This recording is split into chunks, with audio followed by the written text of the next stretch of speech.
რა ცვლილებებია მოსალოდნელი მოგესალმებით ყველას.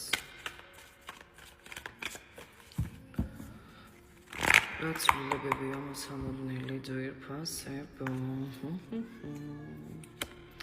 ამას უყურეთ. ისე ვის ამოვიდა, რაზეც გაიჭრა. კარგი ცვლილებებია მოსალოდნელი გამარჯვება. მოსალოდნელი თქვენ საქმეებში ძვირფასებო. რა ცვლილებებია მოსალოდნელი. ნახოთ. რაღაცა ემოციური ქაოსი გქონდეთ როგორც ჩანს. ასეა, მე დამიწერეთ კომენტარები გოგოებო.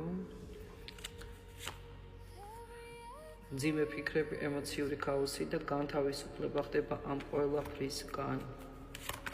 მოდით გავშალოთ და მე ვილაპარაკებ. ვიღაცას პარტნიორის გამო, ვიღაცას მევალის გამო, ვიღაცას საქმე არ გამოვიდა, ამაზე ნერვიულობდით.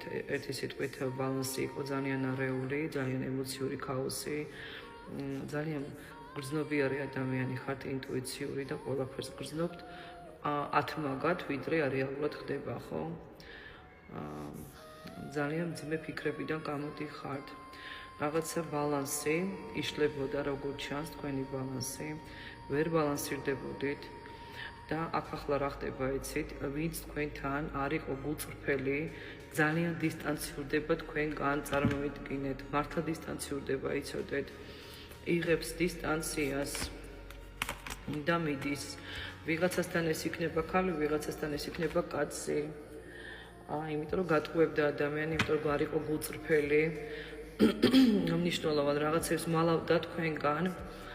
ახლა ეს ყველაფერი უკვე მყაფიოდ ჩანს. თქვენ აღარ ხართ უკვე არც ერთი არ ხართ მსხვერპლის პოზიციაში, გაითვალისწინეთ. არჩევანი გაკეთებულია საკუთარ თავზე, საკუთარ ენერგიებზე, საკუთარ ცხოვრებაზე.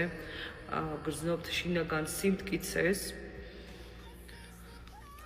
და ამარტივებთ აქ მომავალ გადაწყვეტილებებს და ბედი კიდევ არის თქვენს მხარეს ძვირფასებო და კიდევ ბევრი წასული დაბრუნებას შეეცდება, მაგრამ არ მიიღოთ.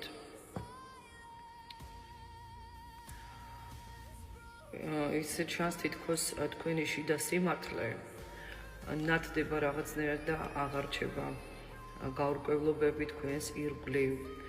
თქვენი ენერგია იწმინდება და ნეგატიურ ხალხს თქვენთან აღარ მოუშვებენ, არც ერთს, ვინც არ უნდა იყოს. ენერგეტიკული საფრთხე იყო, იკარგებოდა თქვენი ენერგიები, გავამპირებდა.